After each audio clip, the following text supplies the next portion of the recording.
Iran పై Israel America యుద్ధం కొనసాగుతున్న వేళ అమెరికాతో చర్చించేది లేదన్న ఇరాన్ మంకుపట్టు కారణంగా గల్ఫ్ లో ఇప్పటికీ అవే టెన్షన్స్ కనిపిస్తున్నాయి. ఇప్పటివరకు యుద్ధంలో 1300 మందికి పైగా చనిపోయారు. గల్ఫ్ కంట్రీస్ కి సారీ చెప్పి దాడులు చేయబోమని ఇరాన్ హామీ ఇచ్చినా జనానికి పరేషాన్లు తప్పటం లేదు. ముఖ్యంగా యుద్ధ ప్రభావం ఉన్న ఇండియన్స్ డిపోర్టేషన్ ప్రక్రియ వేగవంతమైంది.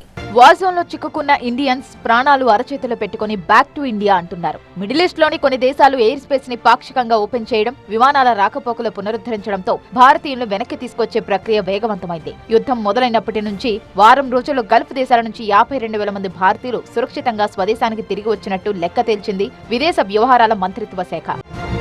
మార్చి 1 నుంచి 7 వరకు కమర్షియల్ ఫ్లైట్లు, నాన్ షెడ్యూల్డ్ రెస్క్యూ ఫ్లైట్లు, మొత్తం 280 విమానాల్లో భారతీయుల తరలింపు జరిగింది. విమానాలు అందుబాటులో లేని వారి కోసం గవర్నమెంట్ ఆఫ్ ఇండియా తరపున హెల్ప్ లైన్లు, కంట్రోల్ రూమ్లు ఏర్పాటయ్యాయి. విదేశాల్లో ఉన్న ఇండియన్స్ భద్రత, సంక్షేమమే ఫస్ట్ ప్రయారిటీగా పనిచేస్తున్నట్టు కేంద్ర ప్రభుత్వం ప్రకటించింది. గల్ఫ్ దేశాల్లో పరిస్థితిని ఎప్పటికప్పుడు పర్యవేక్షిస్తున్న భారత దౌత్య బృందాలు లోకల్ అథారిటీస్ తోనూ, కమ్యూనిటీ గ్రూప్స్ తోనూ టచ్ లో ఉన్నాయి.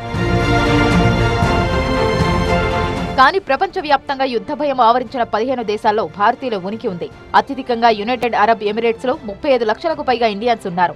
ఆ తర్వాతి స్థానం సౌదీ అరేబియా.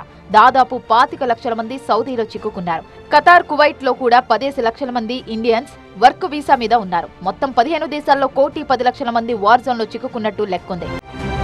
గల్ఫ్ ప్రాంతంలో భవన నిర్మాణం, హాస్పిటల్స్, ఫ్యాక్టరీలో పనిచేయడానికి వెళ్లిన ఇండియన్స్ మిలియన్ల సంఖ్యలో ఉన్నారు. స్థానికంగా ఉద్రిక్త పరిస్థితులు ఏర్పడ్డప్పుడు వాళ్ళందరి భద్రత ప్రశ్నార్థకంగా మారుతుంది. ఉద్యోగ భద్రత లేక, ఇండియాకు తిరిగొచ్చే మార్గం తెలియక సతమతమయ్యే ఇండియన్స్ కి బాసటగా నిలుస్తోంది భారత ప్రభుత్వం. కానీ ప్రస్తుతానికి 52,000 మందిని మాత్రమే వెనక్కి తీసుకువచ్చారు. యుద్ధ భయం మరికొన్నాళ్లు ఇలాగే కొనసాగితే 1,00,00,000 మందికి ఫ్లైట్లు సిద్ధం చేయక తప్పదేమో.